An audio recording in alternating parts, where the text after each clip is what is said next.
Say on bronze, you got a 25 DEC, and you see the token multiplier is 1x here. So say it was a 25 DEC chest. Mm-hmm. That same chest is worth 48x at champion level. So you're looking at 1200 DEC for that 25 DEC chest, being the same chest that gets open on either of those levels. So chests are not the same, you know, and your chances of getting, say, a pack of cards on bronze level. I mean, this was pretty eye-opening when I did the math on this.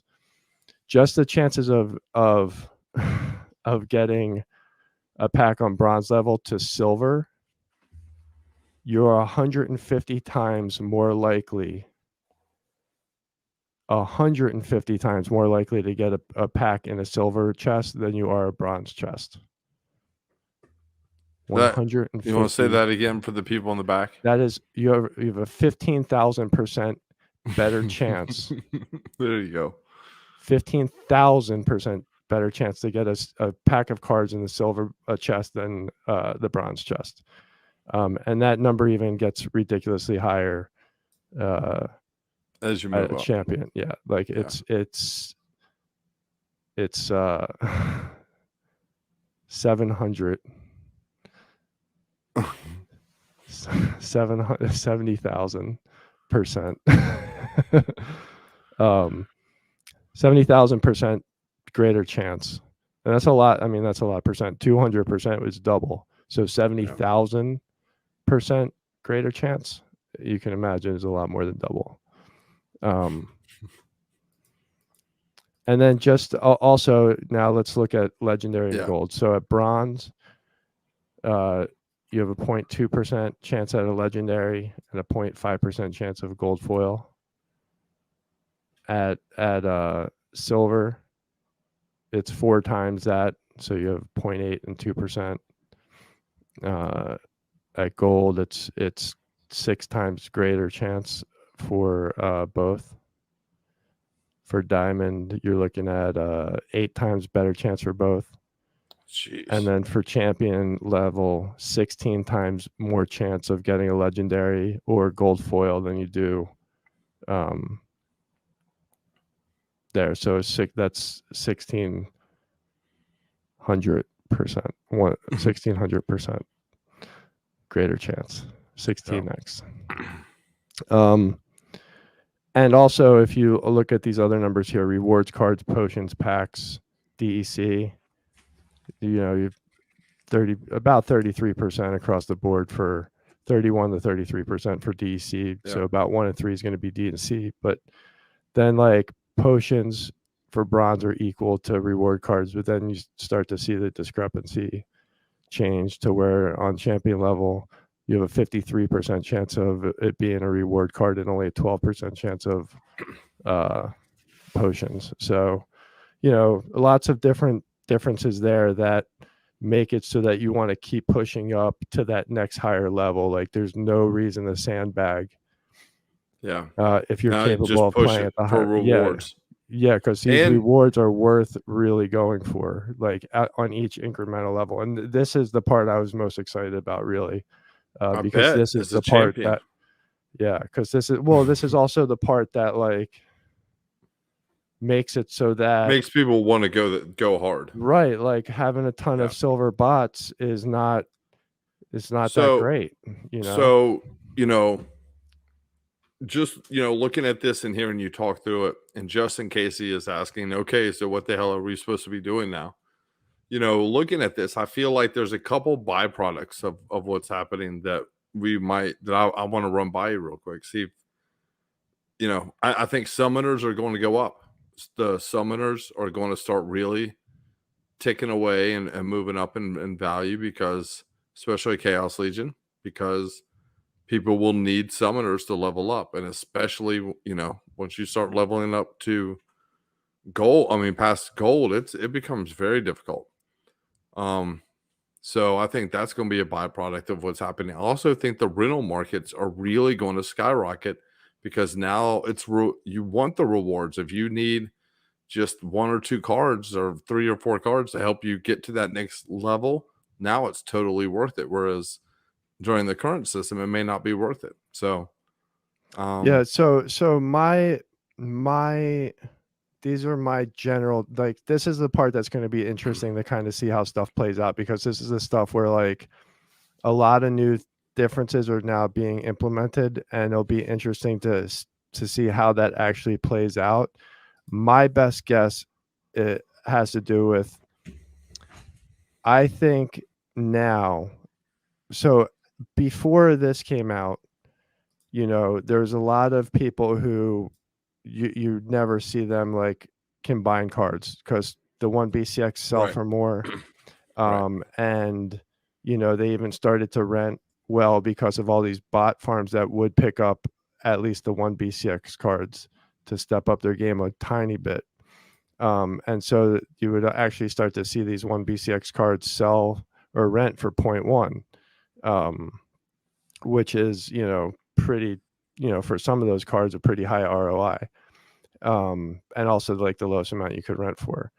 right. Now I believe that because of the way the rewards are set up, that there's going to be much higher demand for higher BCX combined cards. Whereas that what hasn't necessarily Correct. been the Yeah. case. That not everyone's always pushing up higher, and the higher level BCX cards. You want leveled up cards.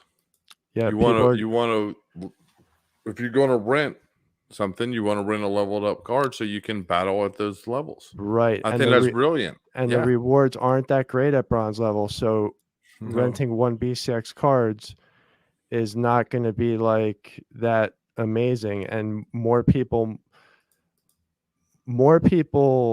may start to combine cards so that they can rent their combined cards Yeah. for a greater overall price than what they could rent the one BCXs for, as That's that a demand burn, baby. increases.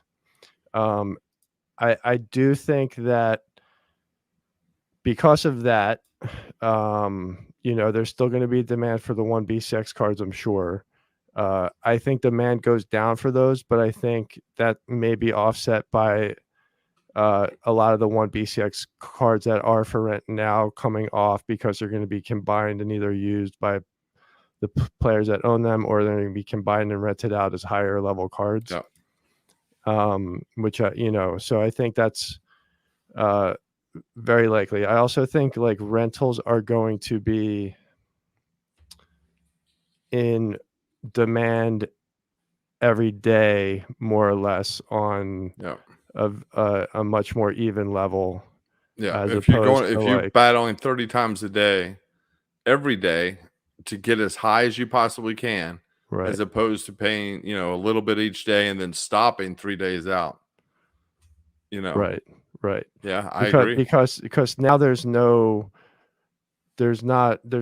really a benefit for just like shooting up the last day with high power. Yeah, Like, exactly. because it's okay if you fall down, it's your highest level that you've reached. You can fall down after that, and that's going to count as your high water mark. Oh, that's cool. Yeah, so as long as you have enough power, which may cause Yeah. some demand at the end, but there's going to be a lot more demand in the earlier days from people just playing every day. And so there were a lot of accounts that would just play one day, the very beginning, when the pool was the highest, push up to their level, and then not play the rest of the season, including their daily quests, everything. That was just their strategy, because they only needed to do one day of rentals, and then they pass their cards around or rent to a different, Yeah. So all of those things are not going to be advantageous, because your daily, your every battle you play is also contributing to your season rewards. Exactly. Yeah. And so just playing one day worth of battles is just going to give you 1/14 of your season rewards that you could have gotten if you played every day.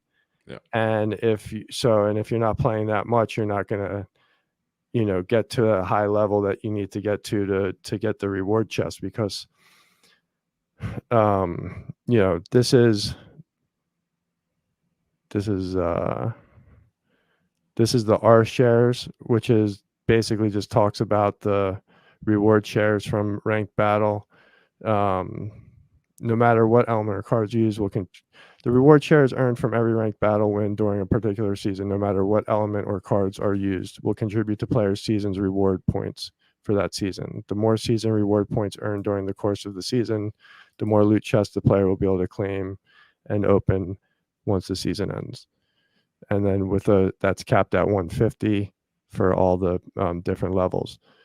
But they're, like we talked about, 150 is not equivalent to 150 because the champion level chests are super higher percentage chance for everything across the board, like we talked about.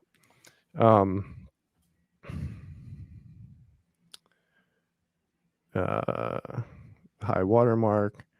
Yo, Bobby, we appreciate it, buddy. What's up, man?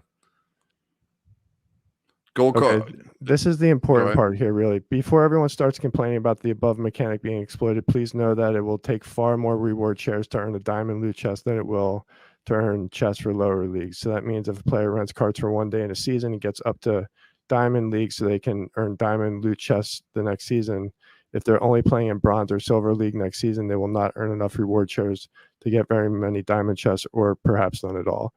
And what that's saying here is that at diamond, when you win, your average win at diamond is going to get you 34,000 reward shares. And when each chest is, if it costs, 10 chests would be a total of 500,000 reward shares. So to get 10 chests, you're going to have to win about, 13, 14 battles at 34,000 reward shares each. But that first one is just 43,000. So if you like get up to diamond and then you're just playing silver, you have to win 15 battles at 3,000 reward shares to just get that one chest. Yeah. And that's chopping up your ECR as well. And so it's just not, they've set that in so that you can't, really exploit the system as people would be like automatically trying to figure out how to. So that's good that the way they set that up. I mean, I'm impressed. I think it's very well thought out. I think they have a lot of real strategy behind it, and like I said, they're accomplishing a lot of tasks. Like even to gathering the Magic's point here, I've left it on the screen. I wanted to bring it up, but didn't want to interrupt there. Good. I mean, great analysis, Gank. By the way,